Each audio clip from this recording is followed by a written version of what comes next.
Welcome to the Spring Speaker Series. In this exciting series, we spotlight remarkable members of our community and their unique career journeys. We'll also be speaking with Spring students and talking about what has helped them to be successful. Join us as we hear inspiring stories and valuable insights from individuals who have achieved success in various fields.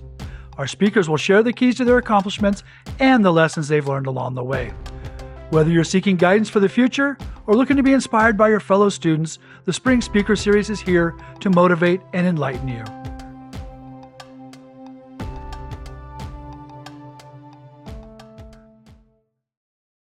Hello and welcome to the next episode of the Spring Speaker Series podcast. And today we're super excited to have Jerry White with us with Dart Drones. He's an instructor and chief pilot.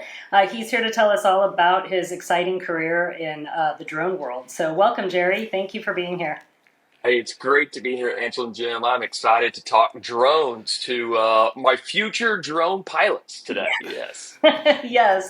Well, I guess let's just jump right in. Tell us, how did you become inspired and what journey kind of took you to become a drone pilot? Yeah, Angela, several years ago, so I own a video production company in Austin, Texas. And, I was working for a client, and that client was had a construction company. And I need to get footage of, these big, giant construction areas.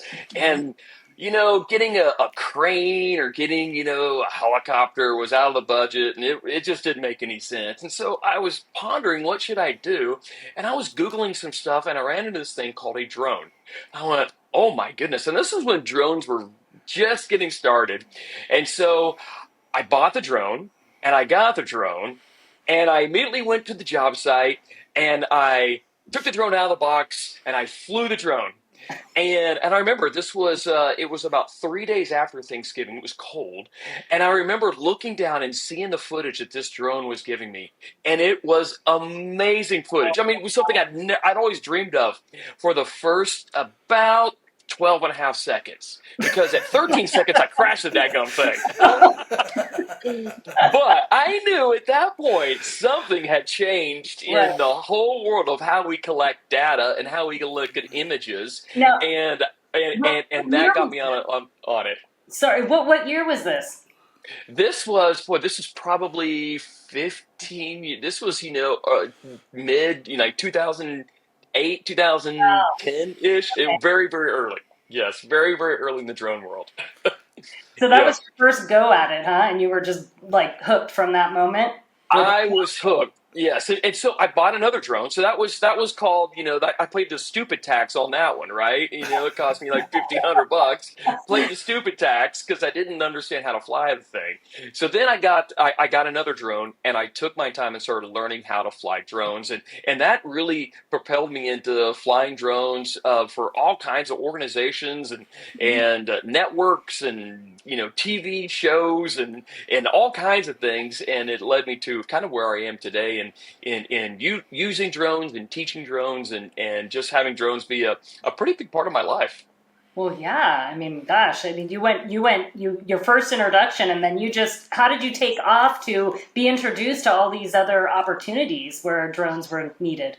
Yeah, a lot of times just the right time and right place for things, right? And so I didn't realize I was an early adopter in the drone field, in the drone space. And so I started flying drones, and very early on, the FAA said, hey, listen, in order to be a commercial drone pilot, you actually need to be a pilot first. So I happen to be a pilot when I'm not doing video production and that sort of thing. And so I had those credentials in there. Well, because for about 8 months or so, there was very, very few individuals out there who were both manned pilots and could fly drones. And so that really opened up a lot of opportunities for me in working with, anything for everyone from CNN to Discovery to 48 Hours. All kinds of things, to several national commercial spots and local commercial spots that really propelled that my stake in the drone,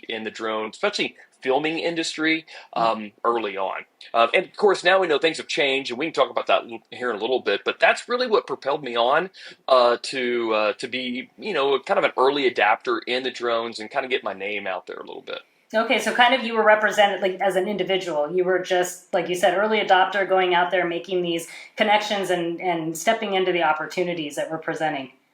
That is correct. And so seeing those opportunities and then being really ready and willing to kind of put my foot forward and provide a service that honestly most people just couldn't do in the United States. Right, right. And all self-taught. Very early on, yeah, self-taught. There was no one out there teaching you how to actually fly drones, Right. any of that kind of stuff. And so those of us early in the drone world, we were oftentimes crashing drones early on more than we were kind of flying drones. Right. The technology wasn't where it is today, but yes, self-taught and really learning how to use these devices. Safely, and then really kind of up to the point where we are today. But there is no like structured of how to, there's no YouTube videos back there. We were the ones making YouTube videos back then of how to fly the drones. Right. So, but you back then you had to have the other pilot's license. Is that still in effect today? No, now today, and they made a rule change several years ago. Today, what you need to have is to fly for commercial, you need to have what's called the Part 107 license, a Small Unmanned Aircraft System, SUAS license. And what that is it's an actual pilot license issued by the FAA, where you have to take an FAA test. It's a written test, and it covers all kinds of FAA type scenarios and pilot type scenarios that really drone pilots have to know and understand. And that goes from weather to airspace to weight imbalances to emergencies to, even how you need to be as far as health-wise and physically fit, all those kind of things that the FAA requires you as a pilot in order to have and know so that you can now fly, for commercial use. Okay. And I would add that a lot of the test is the same questions that but manned pilots have to know too. It's when I was practicing or going through my lessons, I'm like, I don't need this, but I have to know where the other pilots are coming from so we don't crash or we know how to share the airspace. But there's no required hours, which was a surprise to me. It's like taking a written test for your driver's test without ever having to get a car. Versus a manned pilot has to be in the plane, right? Yeah, that's exactly right, and it's such a good differentiation between the two, and the fact that a lot of the FAA drone test is I call it's actually private pilot light. Okay, meaning like it's like a gateway drug into learning how to be a pilot. To be honest with you, because it's a lot of the same stuff. It's the same weather, the same airspace, and Jim, you're right. And the reason why the FAA does this is so that they can have good separation between manned pilots and drones, right? I mean, the key is so that we don't have what I call plastic versus metal meeting in the air. That's a bad thing, right? We don't want that, both being a risk to pilots out there flying, but also just to the general public too, right? Because we don't want a drone, crashing down or being someplace it shouldn't be, and making the general public be any kind of, safety is concerned or something like that. And they're already nervous enough about drones in their neighborhoods and everything else as we've seen recently in the news. So yes, yeah, exactly that right. licensing. I mean, there's a reason definitely for the extent of the licensing. I just always found it surprising that there was no required hours to show any skills, any skill testing like you would with a private pilot. Yeah, exactly. The fact that you can actually become a drone pilot and not even own a drone, and have zero hands-on. We would call it a practical type test, or in order to fly the drone, just like we do in the manned pilot world. Yeah, that there's not. I would hope maybe in the near future that there would be a different type of category for drone pilots. That it's kind of like you can fly a drone, but to be an expert or a commercial drone pilot, that you actually need to develop skills in order to do this. Now, at Dart Drones, that's one of the things we do. There's this big gap in people learning how to, know the knowledge about drones and getting excited about drones, but then also having the actual hands-on experience of knowing how to fly the drone. Like, what do you do in a drone emergency? Right. When the batteries go down, or what do you do in high winds? Or if there's a flyway, what does that look like? Or what's the difference of flying in confined areas versus a big open field? And how do we fly the drones in those ways? And I know that our law enforcement friends and other public entities, that they actually do a lot of practical drone training, in order to get people up to, their pilots up to par of really what the real world scenarios might look like, and how to utilize those drones. Not only at the highest level those drones can be utilized, but also in the safest manner they can be utilized as well. Right. Yeah, that was one of the questions I had about regulation. How does that work? Kind of the Wild West. Exactly. Okay.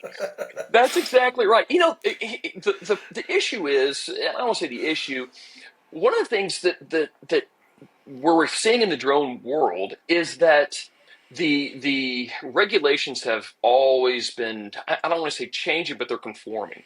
Okay. And more and more. And so, at first it was, hey, here's kind of the rules, and these are, the rules are here. And now we've seen them change a lot more. So, like a lot of people, when they're flying drones, you go, well, how high can I fly my drone? It's like, 400 feet. Well, 400 feet above the ground. Okay, well, there's also different scenarios and different rules that if you're a certified drone pilot, that you can fly even higher than that. Okay. There's rules of flying in or around or above people.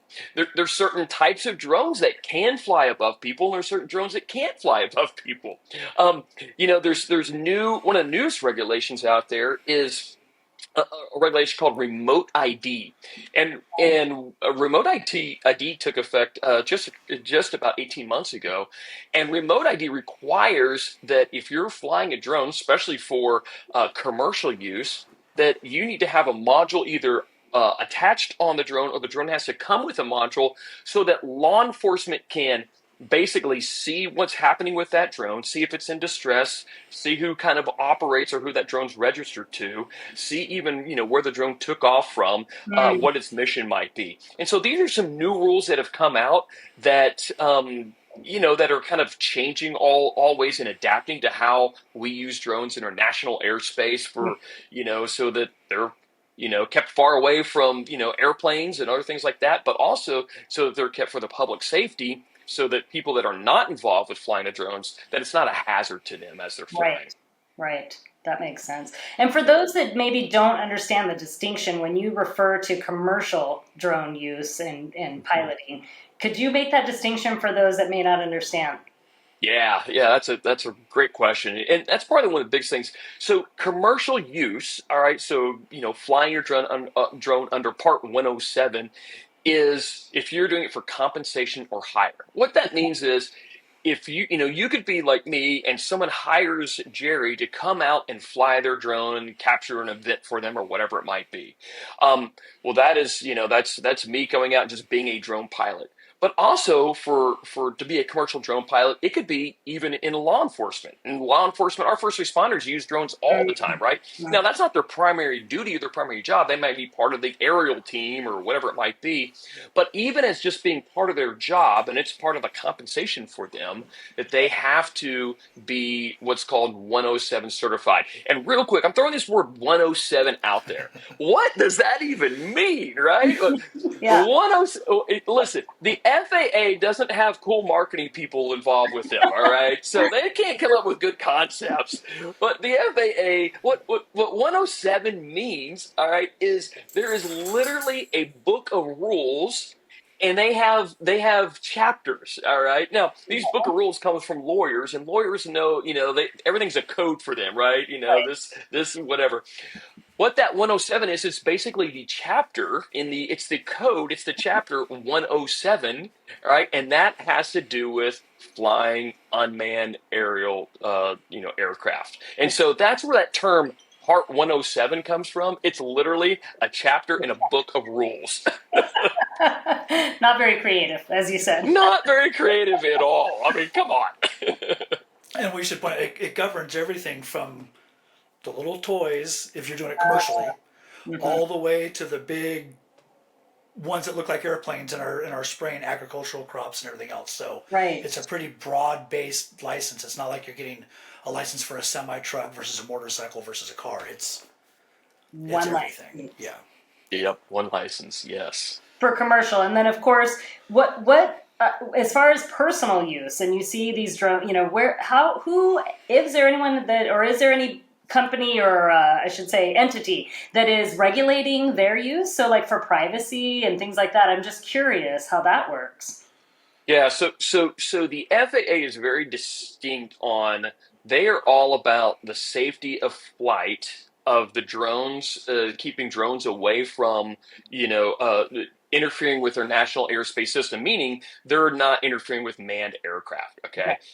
And also the public safety. So FAA is all about safety. Now, when we get into privacy issues, that has now really become, this is where it gets kind of, Jim kind of said, the Wild West in a lot of ways. Yeah. This is where it kind of gets a little bit more into what the states have decided to do with private say, or what you can, where you can fly, where you can't in some of those areas, and even on a city or county level, depending on where you live, Okay. that some counties have these rules for privacy, some don't. So what we always tell people is understand what the broad safety aspect is as far as what the FAA rules are, and there's not really a whole lot of them, to be honest with you, versus what your local ordinances might be in flying drones. Because a lot of cities, municipalities have their own drone ordinances that say, yeah, you just can't do that. We don't want you flying here or flying in that way. Right. Yeah, that was just more of a curiosity for me. I often wondered how that works. Now, Yes. recreationally, like if I just want to fly my drone out and take pictures of the local park or whatever, there's a license for that also, right? Not really a Yes, license, but Yeah, there is. So it used to be that, you could just go fly, do whatever you want to. You can, as long as your credit card worked, then you could go fly a drone. The FAA now has where they want you to go and basically take a small, kind of an online webinar with a quiz that you get up to 100. You can, correct it to 100% on that, so that you can fly. You can fly safe now, as far as what you're doing, and you just basically have a recreational license to fly. And it really says, hey, listen, you at least know the rules, and the FAA is tracking you on that. So it's just for monitoring. It's really just for monitoring. Yep, kind of exactly make sure right. you're aware. Now, if a Exactly. student wants to, let's say one of my students gets their Part 107, but they want to really go out and maybe work for your video company or whatever, not something on their own. They want to impress somebody, get a job with them. What else are you going to look for in that? Any other kind of certifications or credentials they might carry? Yeah, so a lot of it too is, and that's a great question. So I have a drone, I want to get it into this. What do I want to? How do I get to that next step? There's a lot of different ways to go with it. One of the key things is stick time. How much stick time do you actually have, like, experience flying a drone? And then I always like to say, what's the quality of stick time as it reflects to what we are doing, right? So if I'm hiring somebody in my video production company to go and do drone work for me, I want to know, hey, do you have an understanding of how to frame a shot, different types of shots that you need, the type of flying that you're doing? One of the things right now is, I will hire someone who can do what's called FPV flying, or first person point of view flying. It's the small nano drones that are flying through, flying around inside the buildings, stuff like that. That's a skill I don't have, right? So if I'm needing that skill, I am looking for someone that has those skills that can bring it to fruition and get what I'm looking for, what my clients are looking for, and get those deliverables made. The other thing too is, when we're talking about drones, and I'll say this, the taking video and pictures is almost a low barrier to come into it. That's kind of like baby step one in a lot of ways. Okay. Now, can you go out and be a professional drone videographer, photographer? Yes. What most of us do is we use that in our arsenal, right, to help produce things for our clients. One of the best ways, especially people looking into, or students that might be looking into doing this as a career, especially as a drone pilot, is mapping and modeling is huge right now. Using LiDAR, all these other kind of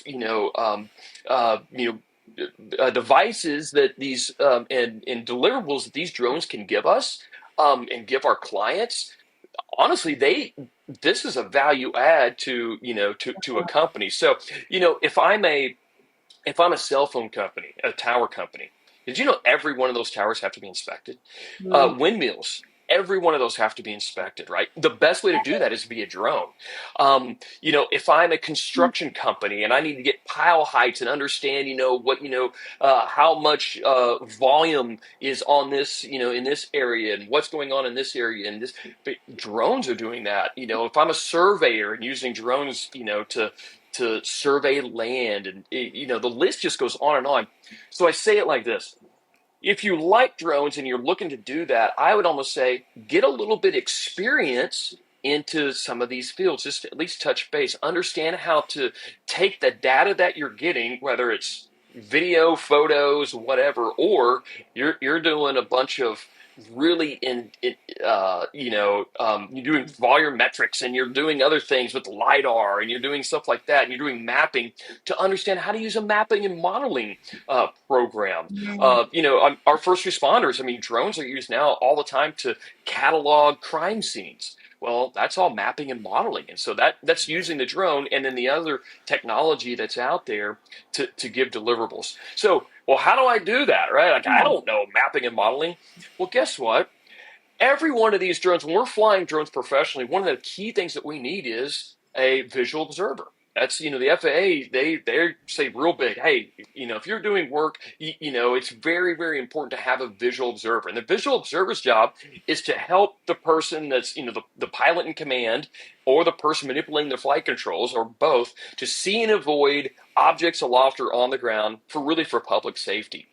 And it's really good. That's a good way to go and either volunteer your time or get time and get paid to do this to help. It's almost like an internship, right? Okay. To come alongside these folks that are doing this as a career, and they would be more than happy to come be my visual observer and see how we do business, and then you can learn. That's a great way how to learn it as a stepping stool or a stepping point to get into the business. Wow, that's So a kind great of find your passion. You're going to go out and get your 107, but if your passion is agriculture, maybe go approach a local crop dusting firm. We'll call them crop dusting, it's drones, and say, hey, can I go be your visual observer? Can I be your VO? Watch what you do and ask your questions and get them to know you. But also maybe go take a course on pesticides and licensing or ArcGIS and get your mapping done if you're going to go do construction sites and build your portfolio. Basically, don't just say I'm a drone guy and I take pictures of this riverbed or whatever, and I've shot some beautiful video at the state park. Build that broad spectrum of whatever your passion is to go into it. That is exactly right. And I would say too, to piggyback that is finding that passion, and sometimes that's hard. But even learning that could just be fun in itself, right? Like, oh wow, I think I might want to learn this. So you go out and do this, and let me try this, and then you find that especially when you find that niche that you want to be in that works. That's where you're an asset, for so many different places. And the more you're an asset, you're a problem solver at this point, right?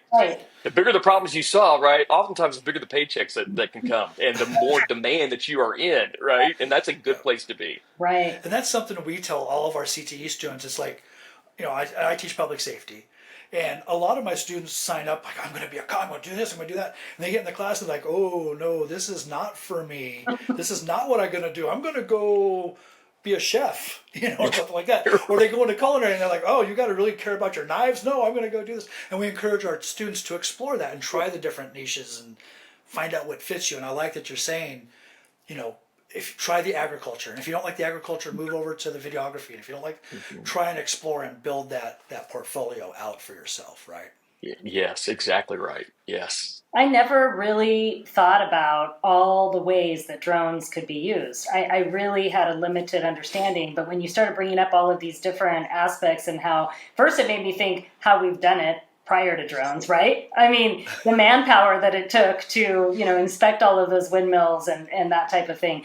So that really opened up my eyes to all the different opportunities. And like you said, being able to bridge the interest with, it seems like drones could be used in almost every arena, so to speak. So that's very exciting opportunities for students that are interested in drones and can take it into other industries. What are some other ones that, while we're on that topic, that we maybe wouldn't think of, and maybe that you've worked in?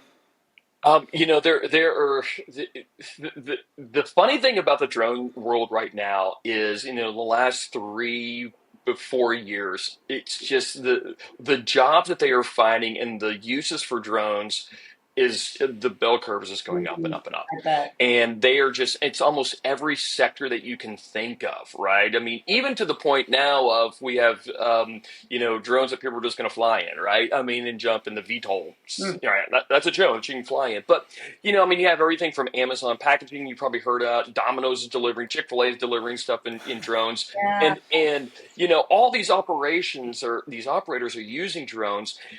The key is it might not be as hands-on as it is today. And I think there's always time for, Mhm. I would say the autopilot on, versus we're hand flying. And depending on what your niche and what the mission is for the drone, that's going to need different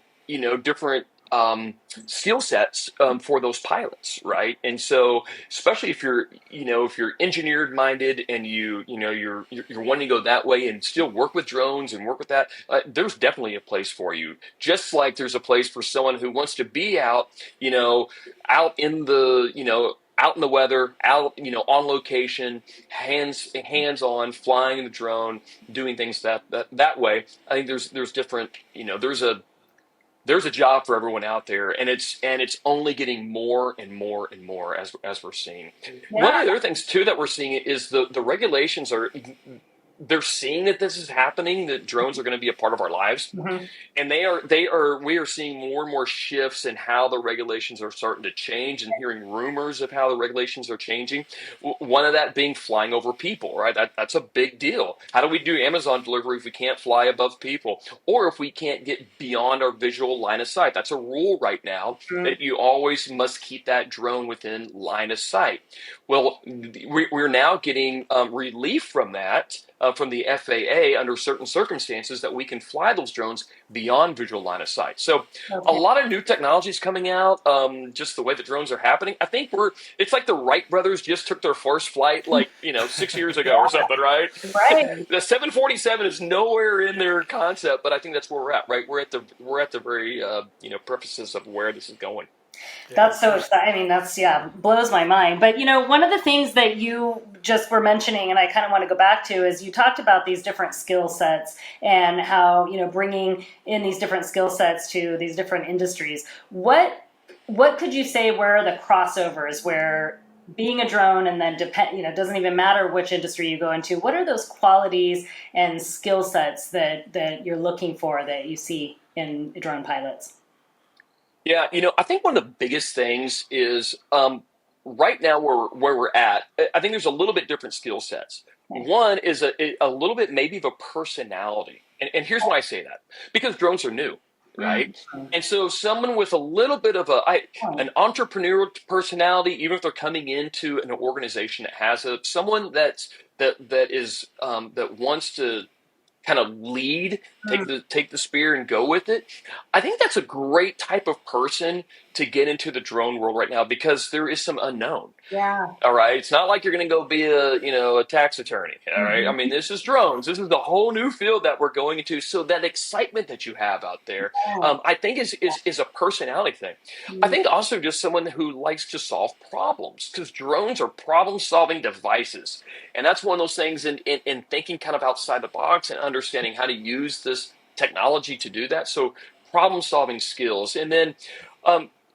depending on how you're using it, one could be very engineered type, who, writing code and understanding that side of the thing. But I think the other side too is, do you like to be out in the elements? Do you like to be in the weather? Do you, being in a cubicle all day, is that like torture to you, right? But being someplace and, doing surveys after a natural disaster, right? And helping out your community or whatever that might look like.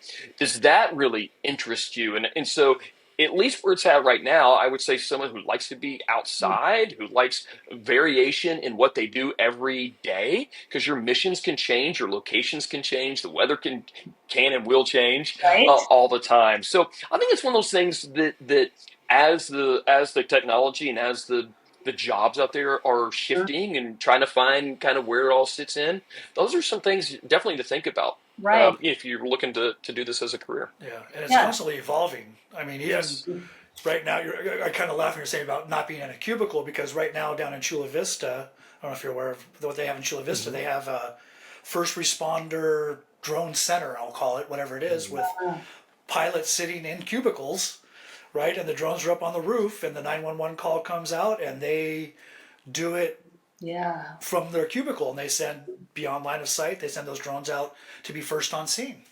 Exactly. So Yeah, that's exactly you can be right. Law enforcement and be working in a cubicle, which is just so anti to me, but it's somewhat is the future, right? And we're keeping officers safe, and you're working like a dispatcher within the cubicle, but still being a part of that first responder, law enforcement, excitement that goes on. So it's just constantly changing, which I think is amazing. And you're exactly right, Jim. The fact that this is complete, and 3 years ago you couldn't do that. Right. I mean, you just couldn't do that. One, for the regulations. Two, the drones. Like 3 or 4 years ago, you couldn't do that. And now it's like, oh yeah, you can sit here and we can launch a drone off the top, and you can see it in real time. It's on a giant screen, and it is amazing how fast this technology is. The technology is. Don't tell my wife I'm trying to buy another drone. But I've been looking the last couple of days, and I'm like, oh, I should buy this one's really good, and it still has good reviews. But everybody's like, oh, it's too old. It came out in 2021, and I'm like, okay, but this one's really good. It's but if you buy it, there's another one coming out in 6 months that's going to replace it, and I'm like, it's like buying a laptop or a gaming system or anything anymore. Technology, it's just the technology is moving so quickly, and if you're not aware and if you're not into the tech and doing your research, it can be really tough to realize how quickly it changes. And that's probably why we have to renew our 107 licenses every so often. Yeah, that would make sense. Right. Yep. Yeah, exactly right. Yeah. The technology is changing. The rules around it is changing. When people come in, they go what's remote ID? Like, why do I have to have that? Can I, you're like, no, you have to have that now. It's a new rule. Yeah. And so staying on top of that, is real important. Even inside as companies, let's say that, you're into, you kind of like drones or you like that, but you're also, you want to be a manager or something like that, a supervisor. More and more companies are needing lead pilots, managers, how to write the curriculum or how to write the standard operating procedures for companies. First responders, Shell Oil, CNN, all those have chief pilots. They have people who are looking to make sure everyone's trained, to make sure everyone knows what's going on as far as the new rules, how the companies and are actually operating the drones to make sure that they're satisfying the missions, but also making sure that they're not breaking any rules. And so there's also other jobs even within this that are completely opened up. Do you still see jobs for people who are in that engineering mindset and want to build custom drones, or are people just kind of picking what they can from Skydio or DJI or whoever? Are we building custom setups still? There's some niche markets out there, especially in the farming area. That there are drones that are still being on the engineer side, that they're wanting people that they're needing folks. One of the things is an issue that we've had for years, almost since the onset when drones came out, is someone to repair them. If you can repair a drone, and you can get a drone, because drones still crash, right? Or there's, people need modifications to drones, all this kind of stuff. If you can do that, you will have work forever. Wow. At least right now, it's the same thing that people are into aviation. We've had an aviation mechanic, I mean, we've needed aviation mechanics for years and years and years, and those guys and gals are coming out of school before they're even leaving school. They have job Right. offers, I bet. making six figures a year. Mhm. So that's another aspect of it. Jim, to Right. jump on your point on that is to fix, to modify, certificate of other issues with it or other things with these drones is also a huge need. Well, I mean, this has opened up just all of these things that you're talking about, the different jobs that are within. I mean, even like I teach human services, and I'm thinking, okay, this is not my area, but I mean, I'm hearing you talk, and I'm going, wait a minute, but the people that want to help humans, right, and then help improve their lives, like you said, in natural disasters, that kind of thing. I'm like, wow, I never considered that my human services students that have an interest in helping humans to better their lives could bring this aspect in and actually go into that area and help from that place. I never knew the crossover in so many different areas. Really, really opens up a lot. So, and you're talking about the personality types that you're talking about, innovation, somebody who's innovative. This is a draw. And I think that you would probably agree, Jim, that most of this generation are very much interested in that.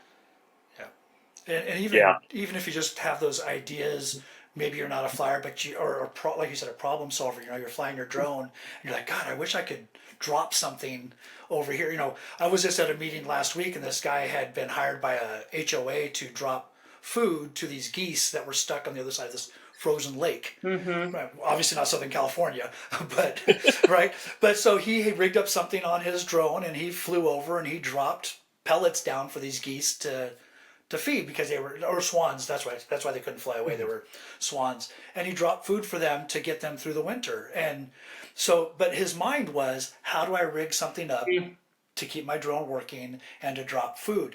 And those kind of people that are inventive and creative in a mechanical sense.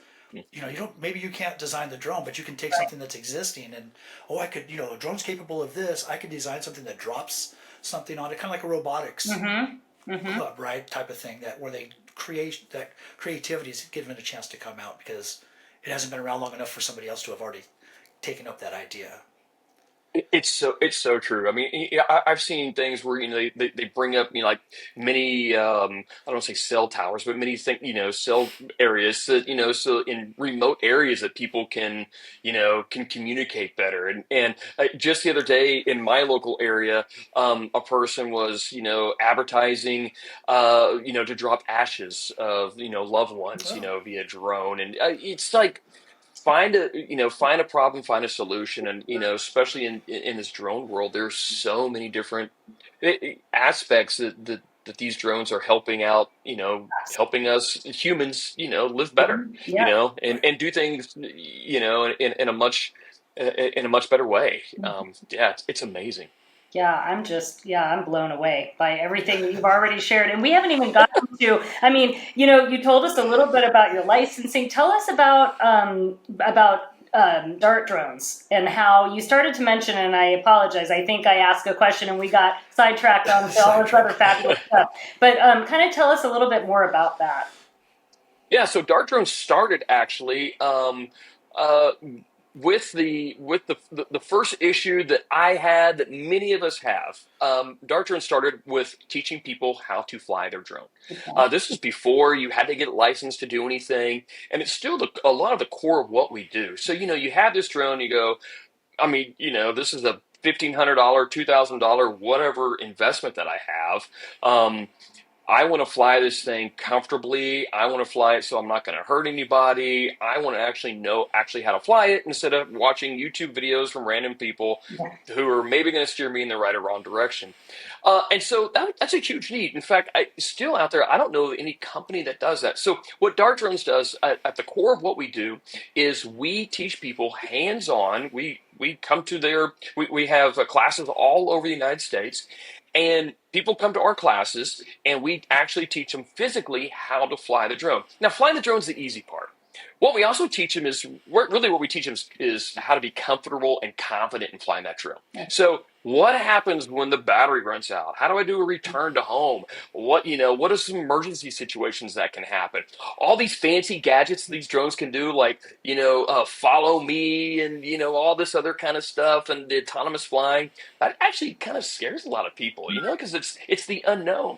And so we use our drones, to show them how to do that. We hands-on fly these drones. So the core of what we do is we do that for the general public. We also go and do that for for industry. So that could be for our first responders, that could be for large oil companies, that could be for large broadcasters. We across the board, we have trained those types of individuals and then companies how to utilize drones. And then also the Part 107. Jim kind of mentioned the Part 107, like there's so many of these rules and regulations and airspace and, 70% of the Part 107 is kind of common sense stuff. Man, that 30%, the FAA expects you to have a true pilot understanding of airspace. And if you've never seen what an airspace looks like on a map, it's like, what? It's like spaghetti and hieroglyphics, and you got to read all this weird code, and then you got to learn about weather, and you have to understand how to interpret and read a whole new language, and that's just confusing at all, right? And so what happens, a lot of people, they just get so intimidated that they just don't even go take their test, or they procrastinate, or whatever it might be. And so that's also what we do is we have all of our instructors are man pilots. And so we go and we teach that pilot 107 stuff from the aspect of an actual pilot. And here's why it matters to you as a drone pilot. What I like to say is we can help answer the why. Why do I need to know this? And so when we understand the why in something, it helps you understand, oh, now I got it. Now I see how to do this. And so that's a lot of what Dart Runs does. Okay. And you're especially in Southern California where there's an airport to worry about every half mile. Right? Yeah. Exactly. California is some of the craziest, busiest airspace, not only for drone pilots, even for just man pilots, right? It's some of the craziest, busiest airspace out there in the country. And knowing where to fly, where you can fly, where you can't fly, what happens if I need to actually fly in this airspace? Like, can I do that? Like, that's one of the things we teach, and how we show you is, how to use the tools that are out there to get permission to fly around airports that normally you wouldn't be allowed to fly in. And so, so under Part 107, we show you how to do that. And so, but yeah, it's very intimidating to know where to fly, where not to fly. And the last thing what we want to do, right, is for someone to fly, honestly, where they shouldn't fly. In fact, one of the water drop planes, right, in California, just recently got hit by a drone, was down for a while. Not only did that cost them, but what could it have cost in human life? What did it cost by that airplane not flying, right? Because someone was doing something they just shouldn't have done, right? And that's a big deal, and that's the last thing that anybody wants to happen is something, a drone and an aircraft, colliding with each other. Right. Well, what do you think about the future for, we talked a little bit about all the ways that the technology is changing and the different jobs that are going to be available. What do you see in the long term? This is just more of a curiosity. What's the end like, right? Let me see what Magic 8 Ball says. Let's see here. No, the sky is the limit. Not to be, not to use those kind of words, but no pun intended. But the sky is the limit, and we're finding these new uses every day. And as technology, advances with drones, as AI becomes more and more a part of what the drones are doing, and it comes to safety, and it comes to completing the mission, right? I think that the drones are going to do more and more and more and more. And so, I think that things that we see day to day here, especially in deliveries or in, watching over things, it could be your traffic reporter, it could be all kinds of stuff, right?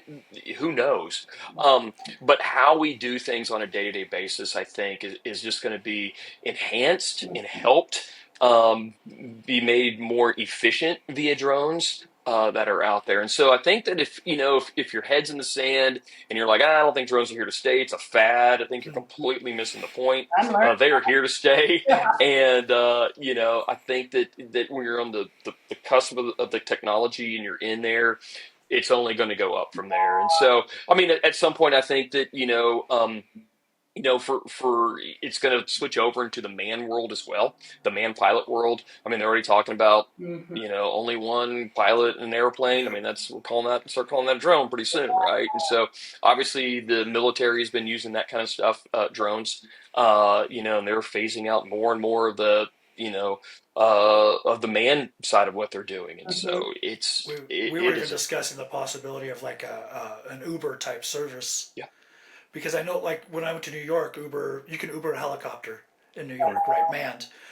But why not have an unmanned helicopter powered by a drone pilot? I don't want to be in something flying where the pilot's not there to have his own skin in the game. But, but I can see that definitely being the future. I just keep seeing the Jetsons like in my head. I keep having this visualization of the Jetsons the whole time we've been talking. Right? Let me tell you, I work for a large private. When I'm not doing drones, I'm a professional pilot, and I fly for one of the world's largest private aviation companies out there. They are investing millions of dollars in VTOL, so vertical takeoff and landing, so drones, right, that can haul people around. Right. And when the companies that already have manned pilots all over the place, right? And they have a helicopter division in New York, and they're like, we're putting a lot of money into this, right? And again, I think it comes back to the engineering side and that stuff, that as drones are going to be doing a lot of that kind of, I think, small lifting. And I think we're going to see it more and more and more and more as we get used to first driving around with Teslas driverless cabs and other things. And, it's actually probably safer in the air. Yeah, you're right. The sky is the limit, really. I mean, pretty much anything. Well, I want to honor your time, Jerry, but I want to just maybe summarize. If you could take us talking to a high school student, kind of talk directly to that high school student that is like, wow, this is inspiring me. I'm curious. I want to know more, and I want to start down this path. Can you just kind of summarize and take that student from what to do next? Yeah. One thing I would say is, have an open mind when it comes to drones. Kind of what we talked about, right? Try some different things. See what part could excite you, that you could problem solve in, that you could kind of see yourself being in. Get excited about it. All right. That's the key. Because here's the thing, especially my high school students out there. The path to all of this cool drone stuff all leads through one thing right now. And it has 107, okay, 107, and we laugh because the 107. Can we just be honest for a second, okay? It can be a little dull, right? You're learning the rules and you're learning all this kind of stuff, but to get that 107 opens up a horizon. It opens up so many different paths for you in order to take this to the next level. When you understand and you get that one. Trust me, if and when you get that Part 107 and you study and you understand the regulations and the airspace and the weather, all that, and you get that license, guess what? One, you're a pilot. I mean, that's huge. And two, you've done something that a lot of people have not done. And again, it opens up a world of possibilities for you in order to start taking this into the next, to the next step and beyond. So I would say, one of the great things that you could do is try to get that 107, get a study, do something to get that first one. And so that way it doesn't hinder you, because all these need a 107 right now, okay? And probably for the next future, they all need that Part 107. And so I would encourage my high schoolers that, yes, it's more studying. Yes, it's boring, but it's CTE. This is stuff that you actually have to know. You're not writing paragraphs about a bunch of stuff that doesn't make any sense, right? We're talking about actual weather, and how to read a thing called a METAR, right? And so if you don't know what that is, ask Jim. He's going to tell you all about it, right? And maybe just embrace it for a little bit, and maybe even actually get excited about it. Right. And I was going to say, all it takes from the student's part is time and effort. I mean, yeah, our school won't pay for the certification exam right now. It's something I'm trying to work towards. But that exam is only $175. And I know for some people that's a lot of money, but in the scheme of what it opens up for you, $175 is not much. But it's going to take your time and your effort to do this. And it's something that you can do without, having to have a big financial outlet at the beginning of it. Yeah, that's exactly right. And I'll be honest, especially hand flying, high schoolers, you're way better than some of those old geezers out there. Okay, your hand-eye coordination is amazing, right? Yeah. So listen, that test costs you $175 on your first gig after you get your Part 107. Charge them $200. All right, make it up, and then guess what? Exactly. You're not flipping burgers on your weekends. You're flying drones, right? You're having a great time. That's right. Exactly. Well, and how long? Something we didn't talk about. I'm assuming it's self-paced, but like, what could somebody expect for how long that might take for them to prepare and be able to get that 107? Yeah, so it's it is all self-paced, like Jim said. It's completely self-paced, and I would say what's your desire, what's your focus to do it. We bring in folks and we get them ready in about a weekend to do. Realistically, though, 3 weeks of some studying. Okay. Some people can do it faster than that. Some people need a little bit more time. Here's what I say. Don't make it, don't let it be, if you're doing it on your own, like a really long time until you start forgetting and you get burnt out, right? But it really, you can, if you're passionate about it, if you find it intriguing, and if you're focused on it, you can learn stuff pretty quick. Okay, yeah, that's helpful because I think when the two of you are familiar with it, but our students may not know, how long would this 107 potentially take me, on an average? So would DART drones provide, and I'm sorry if I didn't make this understanding, but they could come to you and to DART drones and get that training and get prepared and be able to walk out ready to take, theoretically, the 107. Is that correct? Yeah, that is correct. Yeah, we offer a very way to do that. We actually even offer virtual classes that you can sign up and you can be taught one-on-one or in a group setting. And we also have it that's in video format that's on demand as well. And then one of the things DART Drones is doing is we're working with our CTE programs, right, in high schools to bring this to you so you can teach us in a way that's good for high school students, because the boring way is not the best way, that we can bring it to high school students. But you can look us up, dartdrones.com, if you want to learn some more information, and just reach out to us. We'd love to help any high schooler that wants to do it to succeed and get their dreams going.